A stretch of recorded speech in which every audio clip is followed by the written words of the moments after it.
جس گھر میں چونٹیاں نکلنا بند نہ ہو وہ کس بات کی علامت ہوتی ہے؟ حضرت سلیمان علیہ السلام نے جب ایک چونٹی کو ایک چھوٹا سا دانہ لے جاتے ہوئے دیکھا تو پہلے مسکرائے اور پھر ایک ایسی دعا کی جو اللہ نے فوراً قبول فرمائی۔ جانتے ہو وہ دعا کیا تھی؟ اگر آپ بھی کسی چونٹی کو دانہ یا اناج لے جاتے ہوئے دیکھیں تو فوراً یہ دعا ضرور کیا کریں۔ آج کی اس ویڈیو میں چیونٹی سے متعلق حیران کن راز آپ کے ساتھ شیئر کرنے جا رہے ہیں، اس لیے ویڈیو کو آخر تک ضرور دیکھیے گا۔ محترم ناظرین، کبھی ایسا ہوا ہے کہ آپ نے گھر کے ایک کونے میں چند چیونٹیاں دیکھی، انہیں صاف کیا، اگلے دن پھر وہی نظر آئیں اور کچھ عرصے بعد محسوس ہوا کہ جیسے یہ ننھی مخلوق آپ کے گھر سے جانے کا نام ہی نہیں لے رہی؟ آخر بار بار اسی گھر میں ان کا آنا کس بات کی طرف اشارہ ہے؟ کیا یہ صرف کھانے کی خوشبو کا معاملہ ہے یا اس کے پیچھے ایک ایسا سبق چھپا ہوا ہے جسے ہم دیکھ ہی نہیں پاتے؟ حیرت کی بات کہ جس چونٹی کو ہم گھر کی پریشانی سمجھ کر ختم کرنا چاہتے ہیں، قرآن پاک میں اللہ تعالیٰ نے اس کی گفتگو تک محفوظ کر دی۔ تو پھر جس گھر میں چونٹیاں نکلنا بند نہ ہوں وہ گھر کے بارے میں کیا بتاتی ہیں؟ اور کیا ممکن ہے کہ جنہیں ہم بھگانے کی کوشش کر رہے ہیں وہ ہمیں اپنے رب کی کسی نشانی کی طرف متوجہ کر رہی ہوں؟ محترم ناظرین، کبھی آپ نے اپنے گھر کے کسی کونے میں چونٹیوں کی ایک قطار دیکھی ہو؟ کبھی باورچی خانے میں، کبھی دیوار کے قریب، کبھی کسی ایسی جگہ جہاں آپ کو سمجھ ہی نہ آئے کہ یہ ننھی مخلوق آخر یہاں سے بار بار کیوں نکل رہی ہے؟ ہم میں سے اکثر لوگ اسے دیکھتے ہی پریشان ہو جاتے ہیں، جھاڑو اٹھاتے ہیں، پانی ڈالتے ہیں، مختلف طریقے آزماتے ہیں اور دل میں صرف ایک ہی خواہش ہوتی ہے کہ کسی طرح یہ چونٹیاں گھر سے ختم ہو جائیں۔ لیکن ذرا ایک لمحے کے لیے رک کر سوچئے، جس مخلوق کا ذکر اللہ تعالیٰ نے اپنی کتاب میں کیا ہو، جس کے نام پر قرآن کریم کی ایک پوری سورت موجود ہو، اور جس مخلوق کے ذریعے حضرت سلیمان علیہ السلام کے سامنے اللہ تعالیٰ نے اپنی قدرت کا ایک حیرت انگیز منظر ظاہر کیا ہو، کیا اسے صرف گھر کی ایک معمولی پریشانی سمجھ کر نظر انداز کر دینا چاہیے؟ یہاں سے بات ذرا مختلف ہو جاتی ہے۔ چونٹی بظاہر کتنی چھوٹی ہے، مگر اس کے اندر اللہ تعالیٰ نے اپنی حیرت انگیز حکمتیں رکھی ہیں کہ انسان اگر غور کرے تو اپنے رب کی قدرت پر حیران رہ جائے۔ یہ ننھی سی مخلوق اپنے لیے رزق تلاش کرتی ہے، اسے اٹھاتی ہے، اپنے ٹھکانے تک پہنچاتی ہے اور اپنے رب کے مقرر کیے ہوئے نظام کے مطابق زندگی گزارتی ہے۔ ہمیں شاید اس کے قدموں کی آہٹ بھی سنائی نہ دے، لیکن اللہ تعالیٰ کے علم سے اس کی کوئی حرکت پوشیدہ نہیں۔ وہ کہاں سے نکلتی ہے، کس سمت جاتی ہے، کیا اٹھاتی ہے، کہاں پہنچاتی ہے، یہ سب اس ذات کے علم میں ہے جو سمندر کی تہوں میں چھپی ہوئی مخلوق کو بھی رزق پہنچاتی ہے۔ پھر سوال یہ ہے کہ اگر اللہ تعالیٰ ایک ایسی مخلوق کو بھی بھوکا نہیں چھوڑتا جسے ہم اپنے قدموں تلے رون سکتے ہیں، تو کیا وہ اپنے بندے کو بے سہارا چھوڑ دے گا؟ اسی حقیقت کو سمجھنے کے لیے ذرا حضرت سلیمان علیہ السلام کی طرف چلتے ہیں۔ اللہ تعالیٰ نے انہیں ایسی سلطنت عطا فرمائی تھی جس کی مثال دنیا میں کم ہی ملتی ہے۔ انسان ان کے تابع تھے، جنات ان کے حکم میں تھے، پرندوں کی بولیاں سمجھنے کی صلاحیت عطا کی گئی تھی، اور اللہ تعالیٰ نے انہیں ایسی نعمتیں دی تھی جن پر غور کیا جائے تو انسان کی زبان بے اختیار شکر کے لیے اٹھ جائے۔ مگر اس عظیم بادشاہت کے درمیان بھی اللہ تعالیٰ نے ایک نہایت چھوٹی مخلوق کو ایسا مقام دیا کہ اس کی بات قرآن کریم میں محفوظ ہو گئی۔ یہی وہ مقام ہے جہاں انسان کو سمجھ آتا ہے کہ اللہ کے ہاں کسی مخلوق کی بڑائی اس کے ہجوم سے نہیں ہوتی بلکہ اس کے اندر رکھی گئی حکمت سے ہوتی ہے۔ قرآن کریم میں حضرت سلیمان علیہ السلام کے لشکر کا واقعہ آتا ہے۔ جب وہ اپنے لشکر کے ساتھ گزرے تو چیونٹیوں کی ایک بستی کے قریب پہنچے۔ ایک چیونٹی نے دوسری چیونٹیوں کو متنبہ کیا کہ اپنے ٹھکانوں میں داخل ہو جاؤ، کہیں ایسا نہ ہو کہ سلیمان علیہ السلام کا لشکر تمہیں بے خبری میں رون دے۔ غور کیجئے، اس ننھی سی چیونٹیوں نے صرف اپنی جان کی فکر نہیں کی بلکہ اپنے پورے قبیلے کو خطرے سے آگاہ کیا۔ حضرت سلیمان علیہ السلام نے اس کی بات سنی، اس کے کلام کو سمجھا اور اس پر مسکرائے۔ پھر انہوں نے اللہ تعالیٰ سے ایسی دعا کی جس میں اپنی طاقت کا فخر نہیں بلکہ اپنے رب کی نعمتوں کا اعتراف اور شکر تھا۔ یہاں ایک بہت بڑا سبق چھپا ہوا ہے۔ جس چونٹی کو ہم اپنے گھر میں دیکھ کر فوراً ختم کرنے کی کوشش کرتے ہیں، اسی چونٹی کا ذکر اللہ تعالیٰ نے قرآن میں فرمایا۔ جس ننھی سی مخلوق کو ہم شاید اپنے لیے بے معنی سمجھتے ہیں، اس کے کردار میں ایسی حکمت رکھی گئی کہ قیامت تک آنے والے انسان اس واقعے سے سبق لیتے رہیں گے۔ اسی لیے اگر کبھی آپ کے گھر میں چیونٹیاں نظر آئیں تو فوراً یہ فیصلہ نہ کریں کہ یہ کسی پوشیدہ مصیبت، بدشگونی یا کسی غیر معمولی روحانی اثر کی قطعی علامت ہے۔ ہر چیز کو غیبی راز قرار دینا درست نہیں، لیکن ان ننھی مخلوقات کو دیکھ کر اللہ تعالیٰ کی قدرت، رزق اور اپنے رب پر توکل کو ضرور یاد کیا جا سکتا ہے۔ اور اب اصل بات کی طرف آئیے۔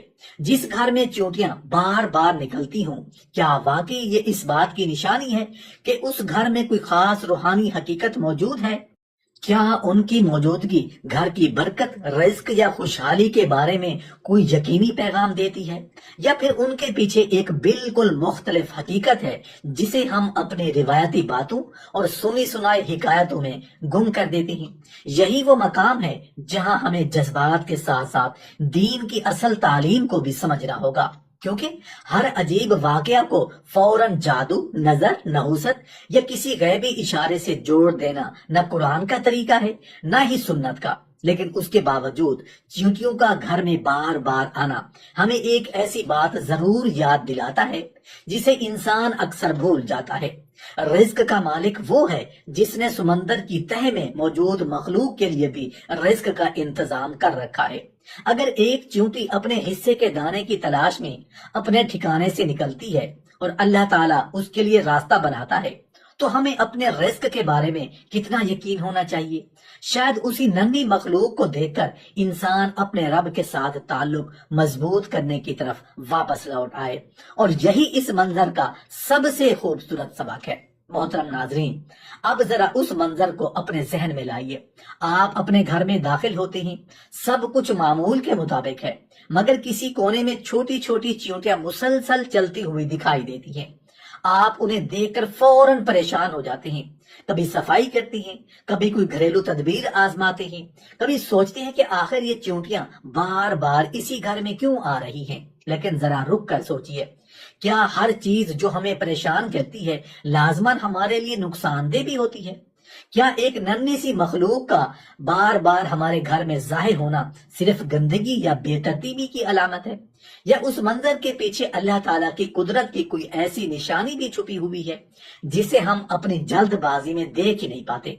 چونٹی بظاہر کتنی معمولی مخلوق ہے، نہ اس کے پاس طاقت ہے، نہ وہ انسان کی طرح اپنی ضرورت بیان کر سکتی ہے، نہ اپنے لیے بڑے بڑے ذخیرے جمع کرنے کی صلاحیت رکھتی ہے، لیکن اسی ننھی مخلوق کا ذکر قرآن کریم میں ایک پورے واقعے کے ساتھ آتا ہے۔ حضرت سلیمان علیہ السلام کے لشکر کا گزر چیونٹیوں کی ایک بستی کے قریب سے ہوا، تو ایک چیونٹی نے اپنی قوم کو خبردار کیا کہ اپنی بلوں میں داخل ہو جاؤ، کہیں ایسا نہ ہو کہ سلیمان علیہ السلام اور ان کا لشکر بے خبری میں تمہیں روند ڈالے۔ غور کیجئے، ایک چھوٹی سی چیونٹی اپنی قوم کے لیے فکر مند ہے، انہیں خطرے سے آگاہ کرتی ہے، اور اللہ تعالیٰ اس واقعے کو قرآن میں محفوظ فرما دیتا ہے۔ یہاں سے ہمارے لیے ایک بہت بڑا سبق نکلتا ہے۔ جس مخلوق کو ہم اپنے گھر سے نکالنے کے لیے بے چین ہوتے ہیں، وہ بھی اللہ تعالیٰ کی ایک ایسی مخلوق ہے جو اپنے رب کے حکم کے تحت زندگی گزار رہی ہے۔ اسی لیے اگر گھر میں چونٹیاں نظر آئیں تو فوراً اسے نحوست، جادو، حسد یا کسی غیبی مصیبت کی قطعی علامت قرار دینا درست نہیں۔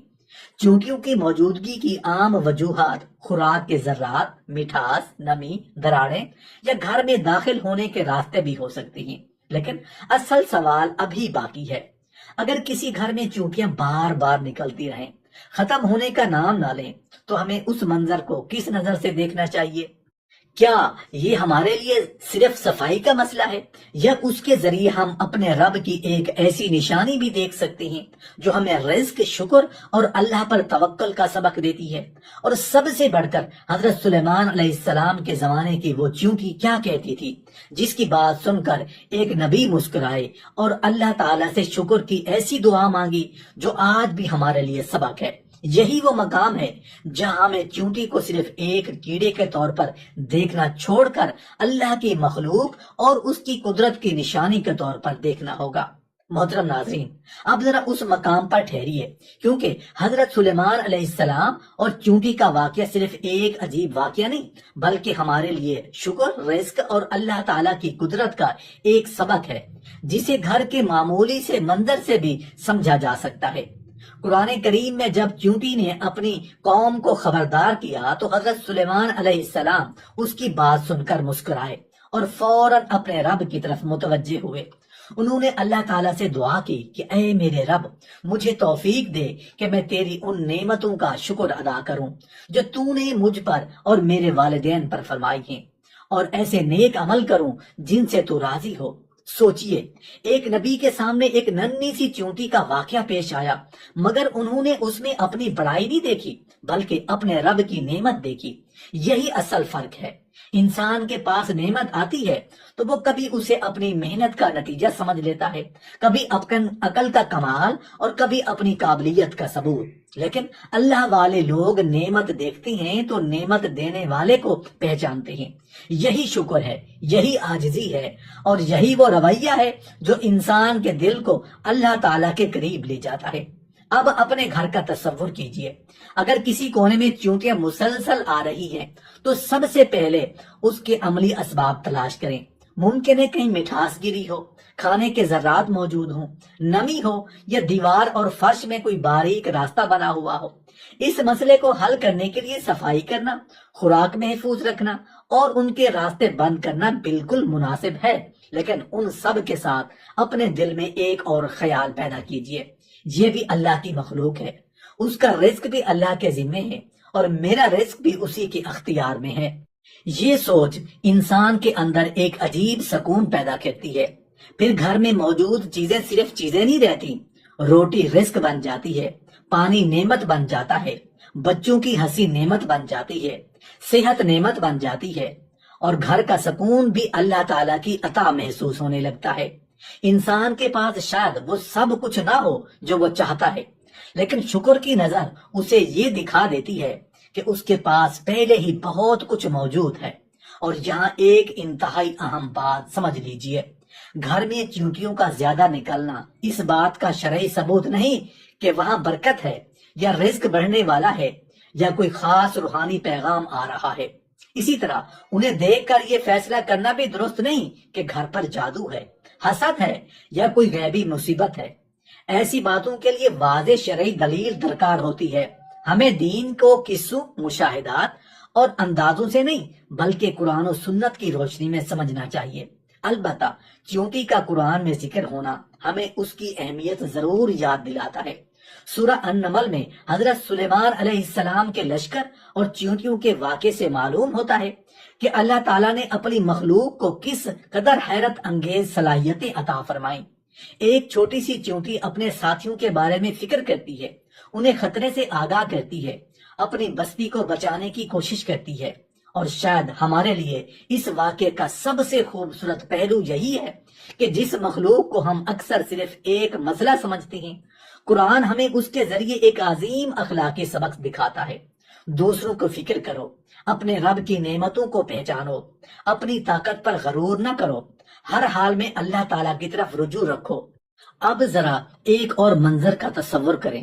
حضرت سلیمان علیہ السلام بارش کے لیے دعا کی غرض سے نکلے اور ایک چیونٹی کو دیکھا جو اپنے طریقے سے اللہ تعالیٰ کے سامنے عاجزی کے ساتھ دعا کر رہی تھی۔ اس واقعے کی بعض روایات کتب حدیث و آثار میں منقول ہیں، اگرچہ اس کی تفصیلات کو قرآن کریم کے واقعے کی طرح قطعی نہ سمجھا جائے۔ ایک ننھی سی مخلوق جسے انسان شاید دیکھ کر بھی گزر جائے، اپنے رب کے سامنے اپنی ضرورت رکھ رہی ہے۔ یہی منظر ہمیں جھنجھوڑتا ہے کہ جب ایک مخلوق اپنی حاجت کے لیے اپنے خالق کی طرف متوجہ ہو سکتی ہے تو ہم انسان جنہیں عقل، زبان اور اختیار دیا گیا ہے، ہم اللہ سے مانگنے میں اتنے غافل کیوں ہو جاتے ہیں؟ اسی لیے اگر آپ کے گھر میں چونٹیاں بار بار نکلتی ہیں تو انہیں دیکھ کر خوف زدہ ہونے کی بجائے اپنے رب کو یاد کریں، گھر کی صفائی کا اہتمام کریں، ان کے داخل ہونے کے اسباب ختم کریں اور اپنے دل سے ایک سوال ضرور کریں، کیا میرے گھر میں اللہ کی نعمتوں کا شکر بھی اتنا ہی موجود ہے جتنا رزق کی خواہش؟ کیونکہ اگر گھر کی اصل برکت صرف یہ نہیں کہ وہاں بہت کچھ موجود ہو، اصل برکت یہ ہے کہ جو کچھ موجود ہو اس میں اللہ تعالیٰ کی اطاعت، شکر، حلال کمائی، پاکیزہ ماحول اور دلوں کا سکون بھی شامل ہو۔ یہی وہ مقام ہے جہاں چونٹی کا یہ چھوٹا سا واقعہ ہمارے لیے بہت بڑا سبق بن جاتا ہے۔ محترم ناظرین، قرآن سے یہ ثابت نہیں کہ گھر میں چونٹیوں کا مسلسل نکلنا لازماً برکت، رزق، جادو، حسد یا کسی غیبی واقعے کی علامت ہے۔ اس لیے اس واقعے میں انسان کے لیے اپنے کردار کا آئینہ بھی رکھ دیا گیا ہے۔ ایک چونٹی نے اپنی قوم کو خطرے سے آگاہ کیا، انہیں اپنے گھروں میں داخل ہونے کا کہا اور اپنی بستی کے دوسرے افراد کی فکر کی۔ اس کا مطلب یہ ہے کہ کمزور نظر آنے والی مخلوق بھی اپنے اندر ذمہ داری، نظم اور اپنے ساتھیوں کے لیے فکر کا ایک حیرت انگیز نظام رکھتی ہے۔ سورہ النمل میں یہی واقعہ بیان ہوا اور حضرت سلیمان علیہ السلام نے اس چونٹی کی بات سن کر مسکراتے ہوئے اللہ تعالیٰ سے شکر اور نیک عمل کی توفیق مانگی۔ اب اپنے گھر کے ماحول کو اسی زاویے سے دیکھیے۔ چونٹی اپنے بل میں اکیلی زندگی نہیں گزارتی بلکہ ایک منظم جماعت کا حصہ ہوتی ہے۔ وہ اپنے لیے خوراک تلاش کرتی ہے، راستہ بناتی ہے، اپنی بستی کے نظام میں اپنا کردار ادا کرتی ہے۔ انسان کے گھر میں بھی اگر ہر فرد اپنی ذمہ داری کو سمجھ لے، دوسرے کی آسانی کا خیال کرے، رزق کی قدر کرے اور اپنی زبان کو شکایت کے بجائے شکر کا عادی بنائے تو گھر کا ماحول خود بخود بدلنے لگتا ہے۔ یوں ایک معمولی سی چونٹی بھی ہمیں یہ سوال دے جاتی ہے، کیا ہمارے گھر میں بھی ایک دوسرے کے لیے اتنی ہی فکر موجود ہے جتنی قرآن میں مذکور چونٹی نے اپنی قوم کے لیے دکھائی؟ ایک اور عجیب پہلو دیکھیے۔ حضرت سلیمان علیہ السلام کے پاس عظیم لشکر تھا۔ قرآن کے مطابق ان کے لشکروں میں جنات، انسان اور پرندے شامل تھے، اور پھر اس عظیم لشکر کے سامنے ایک چونٹی کی آواز کا ذکر قرآن میں محفوظ ہو گیا۔ یہ منظر انسان کو عاجزی سکھاتا ہے۔ دنیا کی نظر میں طاقتور کون تھا؟ حضرت سلیمان علیہ السلام کا لشکر، مگر اللہ تعالیٰ کی کتاب میں ایک چھوٹی سی چونٹی کی بات بھی اتنی اہم ہو گئی کہ قیامت تک پڑھی جانے لگے۔ اس سے معلوم ہوتا ہے کہ اللہ تعالیٰ کے ہاں کسی مخلوق کی جسامت اس کی اہمیت کا معیار نہیں۔ گھر میں چونٹیوں کی موجودگی کو غیبی علامت بنانے کی بجائے اسے اللہ تعالیٰ کی قدرت یاد کرنے کا موقع بنا لیجیے۔ جب ایک چونٹی قرآن میں ذکر پانے کا سبب بن سکتی ہے، جب اس کی اپنی قوم کے لیے فکر حضرت سلیمان علیہ السلام کے چہرے پر مسکراہٹ لا سکتی ہے اور انہیں شکر کی دعا کی طرف متوجہ کر سکتی ہے، تو پھر ہمارے گھر میں موجود چھوٹی چھوٹی نعمتیں ہمیں اللہ کی طرف کیوں نہ لے جائیں؟ لہٰذا اگر آج یا کل آپ کے گھر کے کسی کونے میں چونٹیاں نظر آئیں تو صرف انہیں دیکھ کر غصہ نہ کیجیے، ایک لمحے کے لیے رک جائیے، اپنے دسترخوان کو دیکھیے، اپنے بچوں کو دیکھیے، اپنے گھر کی چھت کو دیکھیے، اپنی صحت کو دیکھیے، اپنے دل سے کہیے، یا اللہ جو کچھ تو نے دیا ہے اس پر مجھے شکر گزار بنا دے، میرے رزق کو حلال اور بابرکت فرما، میرے گھر میں محبت اور سکون عطا فرما اور مجھے اپنی نعمتوں کی قدر کرنے والا بندہ بنا دے۔